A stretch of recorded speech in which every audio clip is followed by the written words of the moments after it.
რუსებთანაც საქართველოს უნდა პოლიტიკოსი წარმოადგენდეს, პოლიტიკოსი. რუსებთანაც, ფრანგებთანაც, ამერიკელებთანაც, აფრიკელებთანაც და მერე შავთლიან ანგარიშს გასაწევ ქვეყნად მომავლის პერსპექტივის ფონე საზოგადოებაც საპარტნიოროდ ან სამტროდან სამეგობრო სუბიექტად.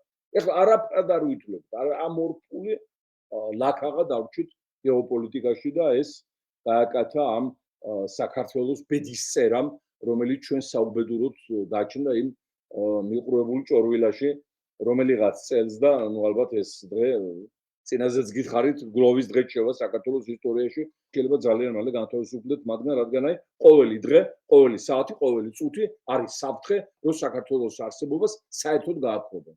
აი ამ რომ თავარიდან თავარი არის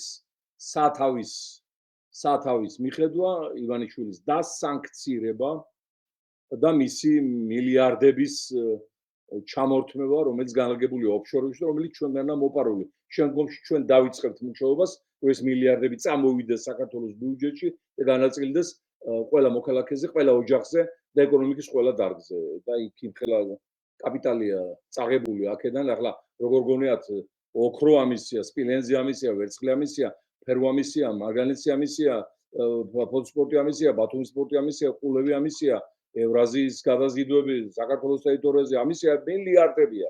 ბაქო ჯეიხანი ამისია, ბაქო სუფსა ამისია, შახდენიზი ამისია. მილიარდებზეა საუბარი და ეს არ შეიძლება დავკარგოთ და ამაზე ჩვენ უკვე გარკვეული მუშაობა დაწყებული გვაქვს შესაბამის სტრუქტურებთან.